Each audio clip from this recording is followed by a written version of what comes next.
In this video, I'm going to talk about oral health and oral hygiene. And the reason being is that I used to have incredibly sensitive teeth, super sensitive. And I also used to have bleeding gums, and I had receding gums, which totally run in my family. My mum's got gum disease. My grandmother lost all her teeth at a very young age through gum disease. So when I started having, not so much the sensitivity, because I just thought that was normal, but when I started having bleeding gums, and then when I saw the dentist and they said my gums were receding, that put the sort of fear of God into me, and I thought, no, I don't want gum disease, I don't want to lose my teeth, so let's do something about it. So this is what I did to completely eradicate all those things. So sensitivity gone, bleeding gums gone, gum receding gone. So it's pretty simple. Well, we all know we need to brush our teeth. Of course, we need to brush our teeth. But the big thing, first thing, is floss. And this sounds so obvious, but I heard recently a quote, only floss the teeth you want to keep. And I thought that was brilliant, because we all get lazy with things. But I don't floss in the morning, I floss every single night. And only recently, at the age of 42, did I learn how to floss correctly. So for years I'd been flossing, and I just thought you sort of just went like that, and that was done. But I learned from a dental hygienist actually, that you're meant to floss down one side of the tooth and then up and then down the other side of the tooth, sort of almost below the gum line and then out. And my goodness, that made a difference. It felt really disconcerting at first to do that, because you think, oh, nothing should be going like down there. But it really works, and it gets so much more crud out. So flossing before brushing at night is what I do every single night without fail. Even if I'm really tired, it gets done. So that's a pretty obvious thing. And that used to make my gums bleed loads at first, and it was sore, and I used to hate doing it, but I persisted, and like with most things, persistence usually wins. So that was a good thing.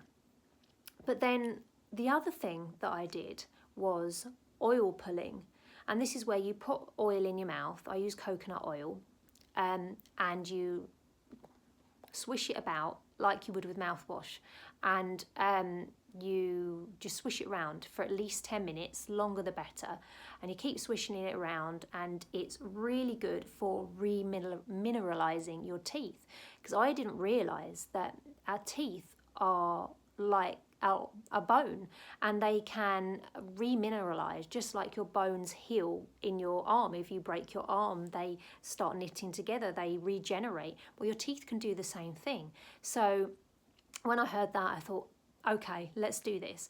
So I started oil pulling, and I did this for a really long period of my life, and it helped so much. And then for some reason, I can't even remember why, I'd stopped doing it. And then interestingly, over Christmas, well, I say interestingly, it might not be interesting, but I found interesting. Over Christmas, I had a lot more sugar than normal. Like, I don't have a lot of sugar, processed sugar. I never grew up having a lot of sweets or fizzy drinks or anything like that. So the concept of eating them is quite alien to me. But over Christmas, I did have things like Coke, because I had it as mixers for alcoholic drinks. So my teeth by the time we'd had the Christmas period, by the time it got to about sort of like the 27th of December, my teeth were so sensitive, like really badly sensitive. Like I'd go out for a walk, and like even the cold air would hurt my teeth coming in. And I thought, well, this is no good, this is horrible. And I'd started brushing, and there was a point down here where I'd brush and it'd be like couldn't even put the brush on it. I thought, sod this. And I went back to oil pulling. I thought to myself, why haven't I even been doing this? So I've gone back to oil pulling, and since then, and I started off just with the coconut oil, doing that every morning without fail for 10 minutes. And I must add, when you spit the coconut oil out, you must spit it in a bin or in a jar. It sounds gross, but I spit mine in a jar, and I seal the jar up, and I spit in it every day until the jar's filled up, and then I seal the jar and put it in the bin. Because if you spit your coconut oil down the sink, you're just going to clog your sink up, and obviously because coconut oil solidifies, so that's no good. Don't spit it down the sink. Anyway, so I've been doing the coconut oil pulling, and then it was improving slowly, but it was improving. And then I was thinking about other things I used to do, and I remember clove oil. I used to have clove oil also when I used to make my own toothpaste. I used to put clove oil in it, and I thought, why don't I go back to clove oil? So I started putting just 1 drop of clove oil, because it is super strong and nasty. That stuff is nasty if you get it on your tongue. On like a tablespoon of coconut oil. And you want to be careful how you get it in your mouth, because if you do get it on your tongue, it really does taste revolting. So I tend to put it on a bit of coconut oil and then put that coconut oil between my teeth and my cheek, so that it doesn't go on my tongue, and then I swish it, because as soon as it mixes with the coconut oil, then it's completely bearable, and it really doesn't bother me at all. So I'm now oil pulling every single morning before brushing, with the coconut oil and the clove oil. And I tell you what, once you've oil pulled for 10 minutes and then you've brushed your teeth properly, my goodness, your mouth feels clean. And I'm telling you something now, what's it been? What's that? Maybe 2-3 weeks? And the sensitivity's gone. I still get a slight bit of sensitivity here when I'm brushing, but I can actually brush past it now, whereas before I was like, oh, couldn't even touch it. The sensitivity's gone when the cold air hits my teeth. So all I can say is that it works. It might take longer for some people than it does with others. I would suggest, if you're new to oil pulling, for sure, just do it with the coconut oil. Just don't do any other, like clove oil, because when I first went back to it, even though I'd done it years previous, it did make me gag. It made me I was like, oh, just the thought of having the oil in my mouth was too much. I persisted, and now it doesn't bother me at all. But if I'd gone straight in with the clove oil as well, I don't think I would have stuck with it, because it would have been, I think I would have vomited. So I would stick just with the oil at first. So that's what I've done this time. And when I did it previously, and then I went back to the dentist, my receding gums had completely healed and they were no longer receding. So I'm a massive advocate for it. So I've no longer got receding gums, I've no longer got bleeding gums, and I've no longer got sensitive teeth. And of course, everyone gets sensitive teeth, or their gums might bleed once in a while when they're flossing or whatever. But I'm talking about all the time, not once in a blue moon. So I cannot advocate for it enough. So the 3 things: flossing properly down one side of the tooth, down the other side of the tooth, at least once a day. I think dentists recommend to do it twice a day, but I do it only at night time before I brush at night. So yeah, brush, floss, and then the oil pulling. And like I said, I do it 10 minutes every morning before I brush my teeth. And then once I've spat the oil out into the jar, I'll then rinse it all around with warm water and spit that out to get any bits or bacteria that's remaining out, and then I'll brush my teeth.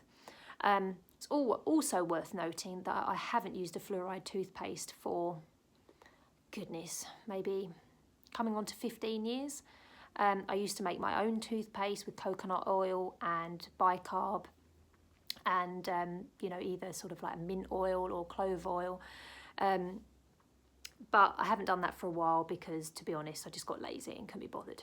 And I also had a child in that time, and you're busy with a child. So I don't make my own toothpaste anymore, but again, it was brilliant. All I'm going to say is, if you are going to make your own toothpaste, again, if you're using an oil like coconut oil, which is fantastic, make sure you spit it in a jar or a bin or just anywhere but down the sink every morning, because you will block your sink. But now, for a good few years, I have used, the whole family, including my son, uses Kingfisher bicarb fluoride-free toothpaste, and it's been great. It's really refreshing. They do all different flavours as well, and they do a fluoride one as well, but we prefer not to have the fluoride. And none of us have had any problems with that, including my son, who's 11 now, and he's never had any problems from lack of fluoride, which is what the dentists say, oh, they must have fluoride for their teeth. Well, he's never had any problems. It's also worth noting that by looking after my teeth and by not having refined sugar very often, and by doing the flossing, the brushing, the oil pulling, I'm going to be 43 this year, and I've never ever had a filling. I've never lost a tooth. I've never had a cavity. I've never had anything done to my teeth. And other than a few tiny little stains just inside the bottom of my teeth, like tiny bits just along the gum line, which I'm sure a hygienist could get rid of if I could be bothered to go. There's literally nothing wrong with my teeth. So I'm really, really thrilled to have got this far along in my life and never had a cavity or anything like that. So they're the things. Brush twice a day. Floss at least once a day, properly. And oil pull at least once a day, at least for 10 minutes. If you get used to it and you can add something in like clove oil, it's super good. And it's really good if you've got toothache as well, clove oil. You can put it on like a cotton wool bud, and you can hold it on the tooth that hurts. You can oil pull obviously with clove oil. It's really good. Don't swallow it. Don't ever swallow any of this stuff, because it's not going to be good for your tummy. And you're swallowing down all the bacteria that you're pulling out.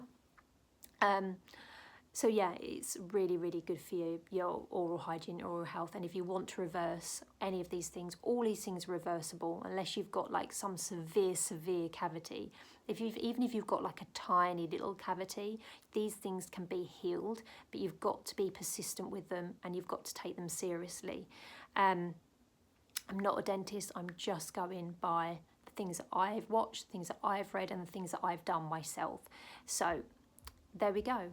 That is how I cured my oral issues. I hope that's helped. I hope that's been interesting. If you have any questions about anything, then leave them down below and I will answer them. And please like and subscribe. Thank you so much for watching.